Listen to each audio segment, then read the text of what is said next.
Welcome back, everyone. Nick and Lex here. Thank you so much for joining me today to this new episode of Music with Nick. We're back with another Muse marathon. I'm super excited. Thank you so much for this request. And not just one, two. Thank you. I'm gonna do a marathon by myself, and then me and Alexia we're gonna do another marathon. I don't want to spoil it, but it's gonna be amazing. And I wanted to say thank you so much, Steve, for these for just not just for the support to the channel and your love, but also for getting us through Muse. In this way, it's very, very kind. And all these marathons have been nothing but astonishing to me. And Alexia, she's a big fan as well now. And it's so crazy because just a year ago, I have a very, very good friend who's a Muse, pretty much like a super fan, like it's one of his favorite bands. And he did play me a bunch of Muse, but I never really got it. I was just maybe not into it, or maybe didn't have the patience at the time. I don't know. But hey, I'm really, really glad that now I finally got it. And he watches these marathons. So I'm going to say hi, Andres, as well, of course. Cheers. I hope you're enjoying this, if you're watching, of course.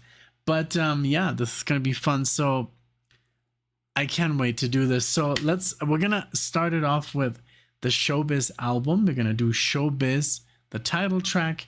We're going to do Muscle Museum. Just as a reminder, these are from 1999.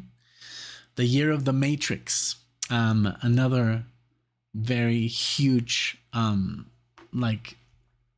interest in my friends, life. We're both huge Matrix fans, but we're also now huge Muse fans. So there we go. And then we're going to play 3 songs from Origin of Symmetry, and this again, just to remind everyone who doesn't know the band as well, is from 2001. So we're gonna play Plug In Baby, Darkshines, and Space Dementia. So I've obviously never heard these. I am super excited to analyze what's going on. There's always so much happening, and I do wanted to read what Steve provided us with here, just a little bit of information. But I'm gonna go. So it just says here, I put together a few songs from the first 2 albums of Muse, and hard to believe they were only in their 20s when they recorded these albums. So much passion and intensity. That is crazy, and that's what I love about so many bands that I enjoy. Like Pink Floyd, Genesis, Supertramp, all these amazing bands that we now look at and they're in their 60s and 70s or even older, but when they actually came out with that crazy music, they were in their prime. They were like super young, and it's hard to believe. It's like the Beatles, they were coming out with this crazy boundary pushing music, and the same with Muse. The same with bands like Dream Theater, they were all like super young. And then it must be insane to be able to top that when you're older, maybe in your 30s and 40s. But there's good things coming out, still. Okay. I don't want to make it too long for you, but yeah, so again, thank you so much for being here, everyone. I hope you enjoy. If you like the video, you know what to do. And let's start it off here with Showbiz, and a big thank you. So here we go. Let's check it out.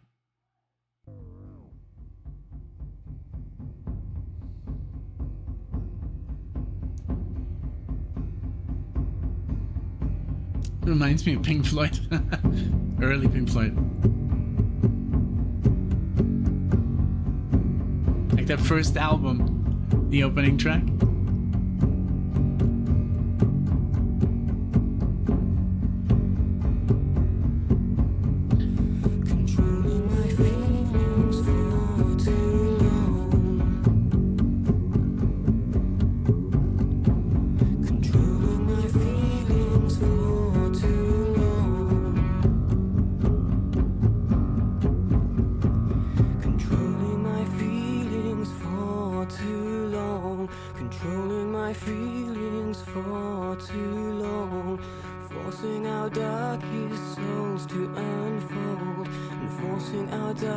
these souls to unfold, pushing us into self-destruction. And build up. Pushing us into self-destruction. And they make me dream your dreams. And they make me scream your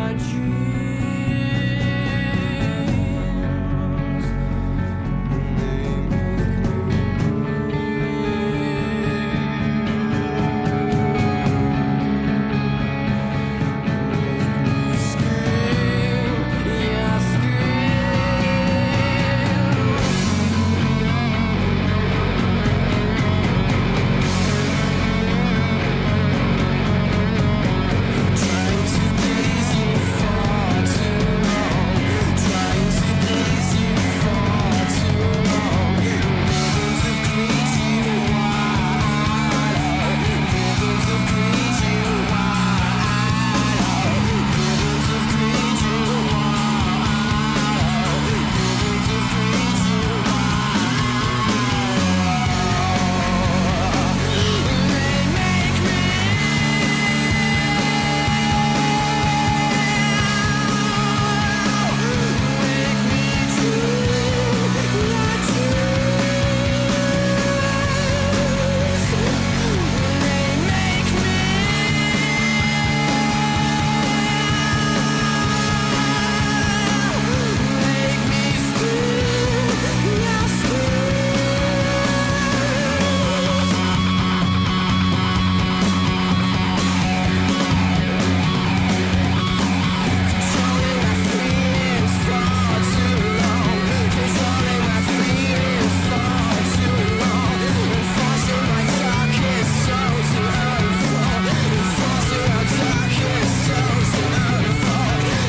Wow.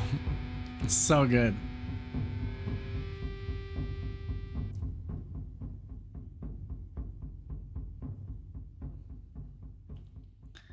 Jesus. Okay. This was amazing. I just want to tell you guys what this reminded me of, but just this dun dun dun dun dun dun dun dun dun dun, just that. And I'm not even saying that they might have been inspired. I don't even think so. But it just check out this track, and then you might say, yeah, he had something going there. The first track on the first album of Pink Floyd's, first album, first track, Astronomy de Mine. Check it out. It has that dum dum dum dum dum dum dum dum dum dum. Also that tribal feel there. But yeah, totally different everything after that. This was insane. Just like the build up here, and I totally forgot. Oh my god, it says here, Showbiz. This is what Steve provided me with. Just give me like a little bit of a guide. It says here, slow burn from tribal feel to controlled chaos. Very well, but yeah, I got the tribal feel as well at the beginning. I love that. The whole kind of song builds up slowly into like this. It's really chaotic at the end. I love the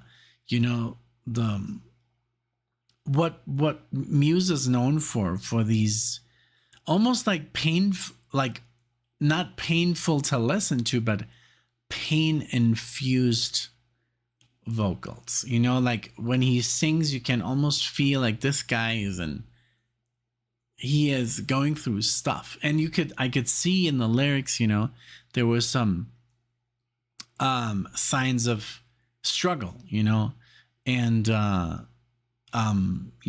like themes of anxiety, and isolation and stuff like that, so it's an amazing track to this is just an amazing piece of work for your first album. You also have to kind of have, it's a ballsy move, because it is very different from pretty much anything that I know. So yeah, so we'll I did pull up the Wikipedia, and it said here that Muse was actually turned down by several major labels before Showbiz was finally released. That is insane. Like, what, were they not listening? And obviously the typical cliche, the comparison to other bands. I'm not even gonna go into that because that's totally BS to me. We're not even gonna get into that. But yeah, I loved this. These haunting vocals, it really like almost like trademarked the band, I think, with that kind of like, when they heard it, when people heard this, and then it worked. I think Matt must have said, yeah, I'm gonna go with this, so that's kind of cool. Okay, let's continue with so what was this? Was this like the opening track? No. This was like halfway through this track number 6. Okay, we're gonna do track number 2 now from the album, which is Muscle Museum. Let's check it out. Let's go. Let me go back to my list. There you go.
That was amazing.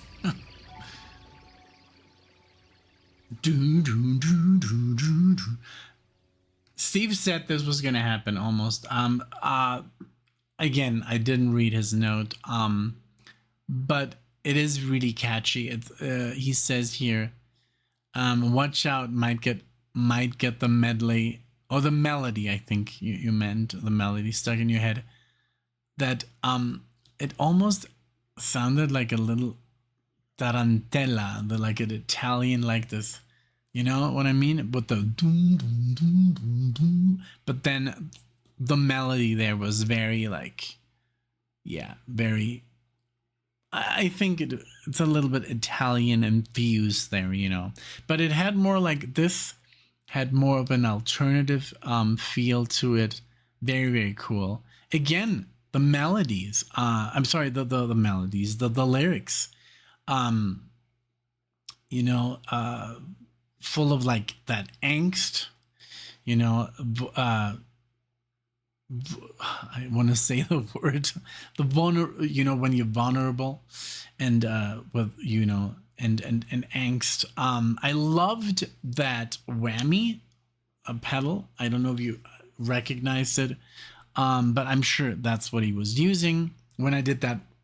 I can't help myself but do that face when I step on one like a crybaby. I'm like, because you bend the pitch of the note and you get that, you know, when you pull it back up, that depends on, but you can get really like some really cool pitch transformations there, and especially when you play long notes. And but yeah, this was amazing. I pulled up again. I got the Wikipedia open, so it says here a little bit of trivia for people that don't know Muse. It says the title Muscle Museum is a bit of an inside joke. It says here, if you open up an English dictionary, the word muscle comes right before museum. That's literally where Bellamy got the name. That's kind of cool to know. That is obviously something that you wouldn't know, you know, just by but yeah. It also says here, though not a huge chart hit, Muscle Museum became a fan favorite and showcases the raw emotional edge of early Muse. They do have, it's almost emotional. It's always emotional. It's always full of that kind of like pain, you know. I love that. And I don't take it like the wrong way. I love that a man or a band can express, you know, that through music, you know, because yeah, you get it in a lot of music, you know, but I just love that he makes it almost like a style within, you know, when he sings, you hear that pain. And I've mentioned that before in other marathons. So, again, thank you so much, Steve, for the notes. So the next one is Plug-in Baby. This is time we're going to jump to 2 years ahead. This says it's a crowd favorite always. So let's give it up for Plug-in Baby. If it's a crowd favorite, I'm sure it's going to be amazing. So, I mean, I haven't heard a single song that I did not like. So that's also pretty awesome, you know? Okay, here we go.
So good. I'm keeping.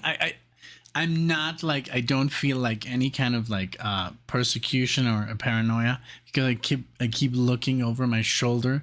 I was like, is there any guitar near me that I can just grab? Because the opening lick is so familiar to me because of classical music. It sounds very Bach, very Baroque. That you know, and you can just go you know. And I used to play that for hours because that was one of the first scales that I kind of figured out on the guitar because of listening to classical music. But also it happened really like when I listened to a band called Renaissance. They're from the 70s, and my mom used to listen to them, and they were like din diddle dum din diddle dum din dum dum dum dum dum bim bam dum, and then I figured kind of like out the do do do do do do do do do do do do to repeat that. No, then I don't know how to explain it, but it's very classical, very Bach, or maybe I would even say Tchaikovsky ish, you know. I love the lyrics about the whole, like, again, you know, Matrix reference there about being plugged in, you know, the dependency on the artificial and technology. Again, this was a little bit more spacey, you know, rock space. With classical, and what I loved here that he did show his lyrical capabilities, getting more into the falsetto, you know. Very, very cool jump from 1999 to this. And let's see what it says about the it says here, released in 2001 as the lead single from their second album, Origin of Symmetry. And it says you're widely considered one of Muse's signature songs and a staple of their live shows. Wow, very, very cool. Let's see. It says here, heavy use of Bellamy's custom Mason guitar with built-in effects. Oh, cool. And then it says here, charted at 11 in the UK, their highest charting single at the time, you know. It says here the original version had a slightly different sound, but the label insisted on tweaking it to make it more radio friendly. It says here, Muse later said this version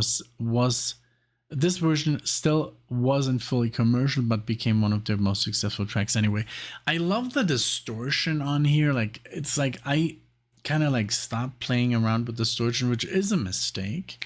You always have to continue looking for sounds, you know. I just stopped using distortion. I use more delay and clean stuff, but hearing something like this, like, I wouldn't mind playing with distortion like that. Distortion on the bass, you know. Very, very cool. Very, very cool track. I loved it. I'm not surprised that this is a fan favorite. And like I said, the falsetto here, you can really hear the vibrato by how do you say it, vibrato on the voice.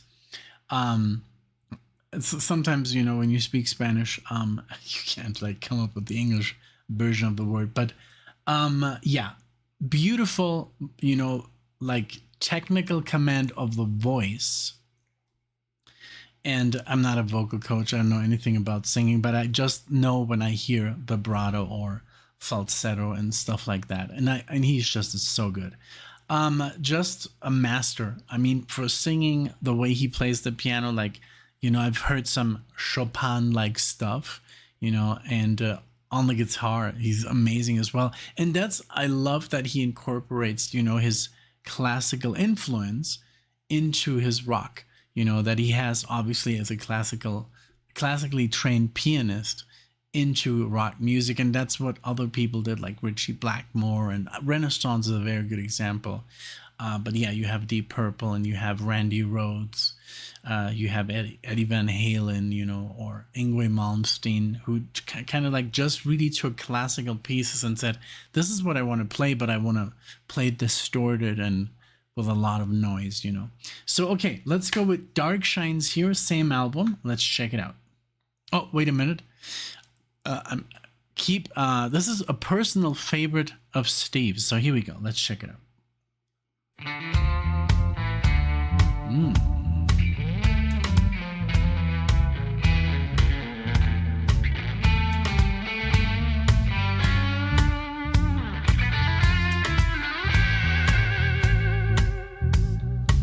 Love it. Passing by, you light up my darkest skies. You'll take only seconds to draw me in. So be mine,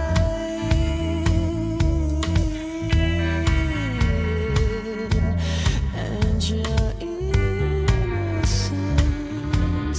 I will conceal. Darkshines, bringing me down,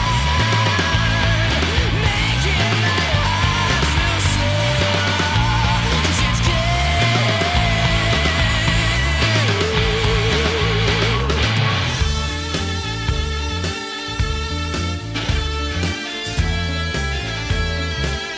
Oh, very Latin.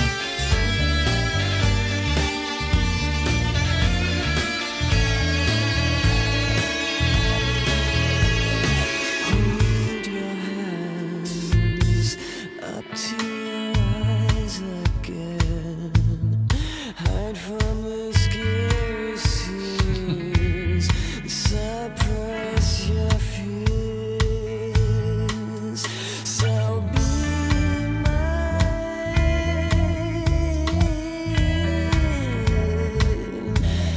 and your innocence I will conceal.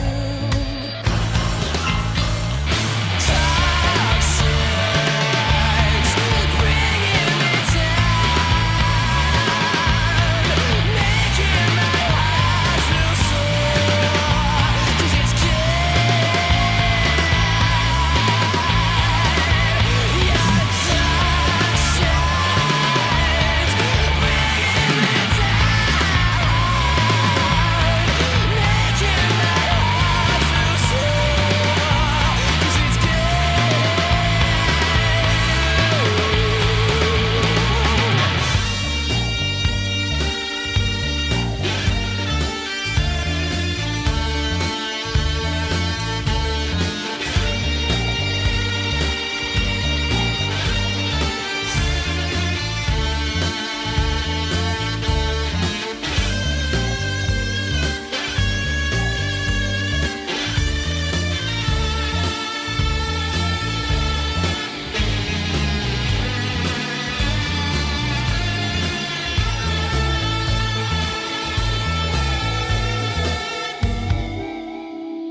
So good.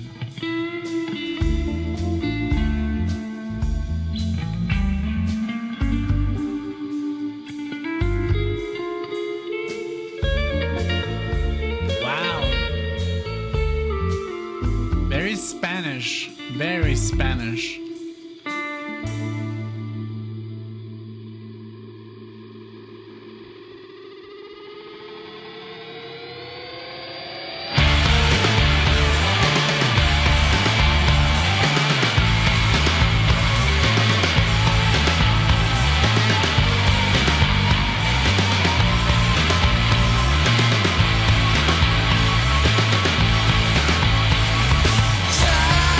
Darkshines,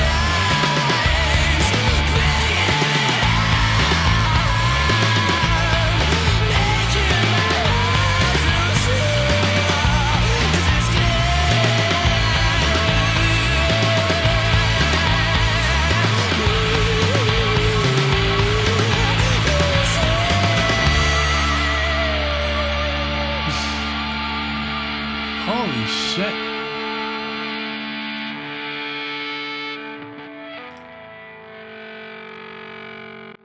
Amazing. Amazing. I think this was my favorite of the bunch. I love that Spanish Latin fusion of the guitar, that clean guitar, that almost detective noir kind of like feel to it. Almost like a James Bond ish, theme to it. Very seductive here, the lyrics about, temptation, obsession. Really, really good. Very seductive, like I said. The bass, man. Just so good. It's again the whole package. I love he even played like a Spanish scale when I said ooh, because first I said like Latin infused, but it was very Spanish all of a sudden, and also a lot of orchestration there. Just beautiful, man. Like they really like took it up a notch, but I can't really say oh it's better than the first. It's just so good that you can only say he just took it up a notch, but I can't say it's better than the first album. I really have to like take a deep dive and listen to everything again, but this is just on the first reaction. What does it say here? But it says here, Darkshines from Origin of Symmetry, one of the hidden gems. Okay. And often praised by hardcore fans for its seductiveness and being a standout example of music. Like I said, yeah, that desire and temptation. Being a standout example of Muse early experimental phase. Let's see. Darkshines was originally considered for Showbiz, but was reworked and given a much heavier treatment for Origin. Very cool. Very, very cool. Man, yeah. It's almost like it really, like, because of this guitar with this delay and reverb on there, it does jangly kind of like, I don't know if that's the word, but I think that's it.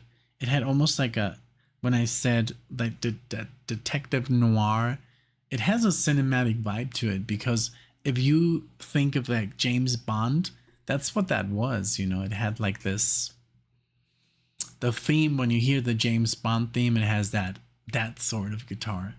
And what comes to mind when you hear James Bond?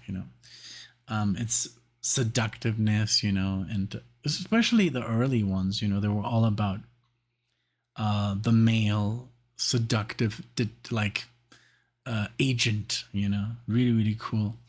Okay, let's check out Space Dementia. This is a wonderful marathon, by the way. Thank you so much. I hope you guys are enjoying it. What is this? So this is the third song. Okay, so we're gonna end it up with the third song from the second album, Space Dementia. Here we go. The longest one of the bunch. Here we go.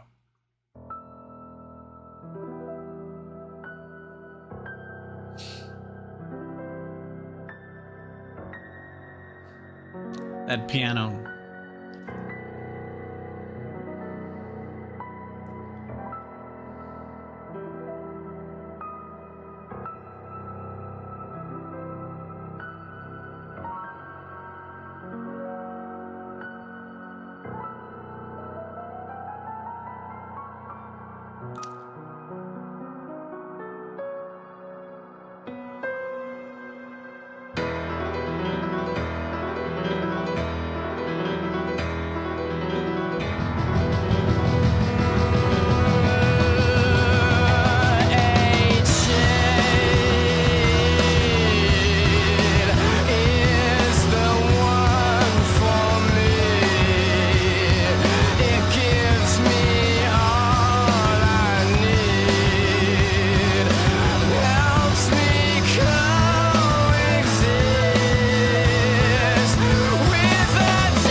It's like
wow. That was just like that outro though. You can hear like, you know, just madness ensuing. I don't know, like almost like because the space, obviously the theme of the song was space dementia, about the madness that occurs while being in space, exposed too long in space. It's actually a real thing.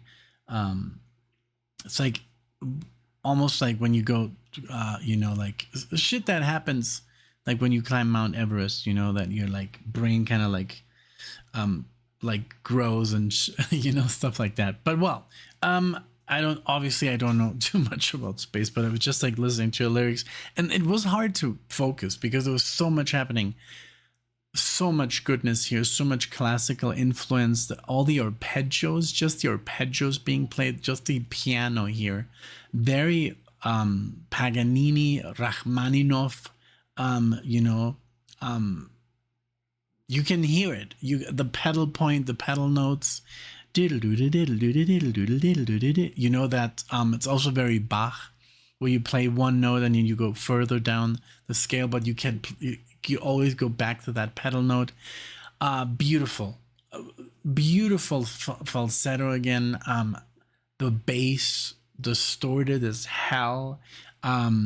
I loved it. Very, very cool. I mean, I think I have to go with this one as my favorite song of the marathon, just because of the arpeggios alone. I'm a huge fan of arpeggios on the guitar because it opens up your playing so much.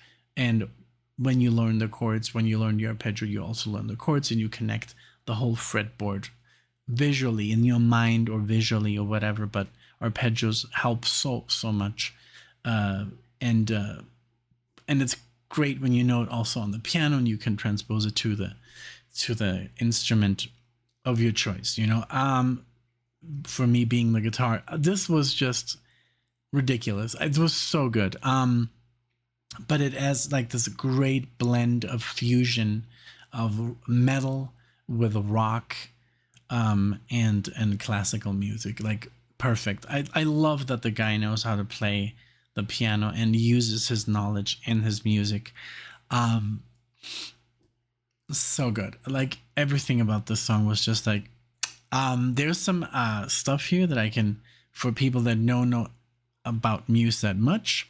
It says, one of Muse's most dramatic, intense, and classically influenced pieces. Yeah.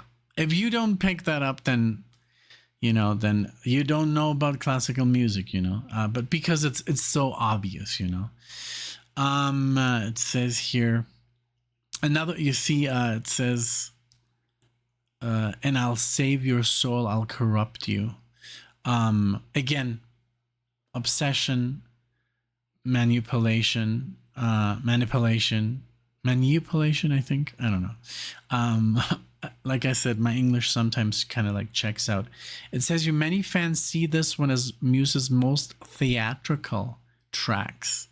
I can see it, There's so much going on, and it is very dramatic. There's a lot of drama in this music, especially in this track. And just like, again, the falsetto, his style, the music, it's very minor,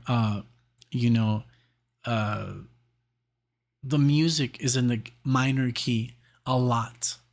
And that expresses sadness to the listener. If you've ever played a chord, like a major chord, it sounds very happy. It sounds like, and then you play a minor chord and you immediately get the sense of unease, sadness, So this whole music is just the way it's written is a lot in the minor key. I think that also, just like makes you feel that it's not like something that you want to dance to. This is more the thinking man's music, really, really cool. It says here, the song shows the band's early willingness to push the boundaries of rock and classical fusion. I couldn't have said it better. There you go.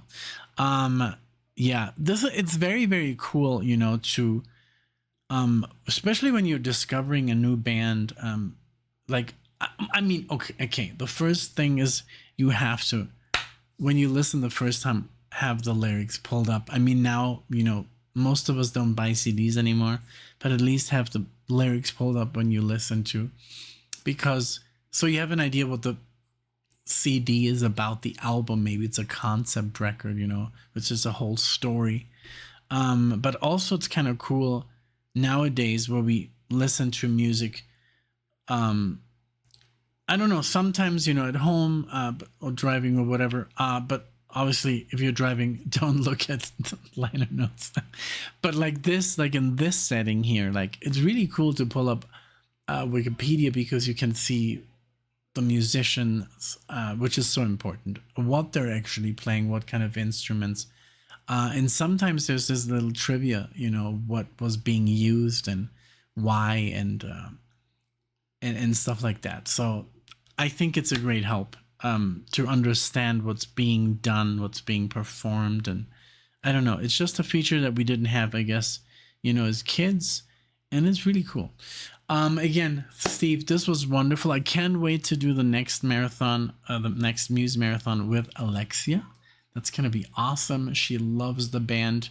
I'm definitely gonna play her these songs individually. We usually sit down and just listen, or we just lay here on the floor and listen deeply, and that's usually like the second step.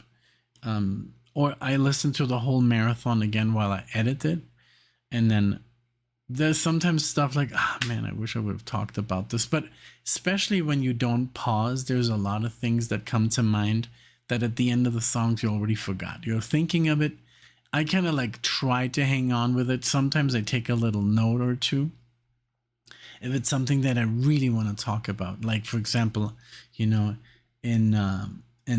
Darkshines, even though I think I said it, that the classic, the Spanish Latin vibe of the song and the cinematic vibe. So yeah, so it's kind of cool sometimes that I do want to take notes, because I do want to talk about these things, and but yeah, this was wonderful. Thank you so much, Steve. I really appreciate it. Thank you so much. I can't wait to hang out as well, and I hope it happens. I hope it happens soon, and thank you for the support so much. And all you guys out there, please, if you like this, give it a like. Dislike it if you don't like it. Subscribe if you like the channel, if you like what we do here.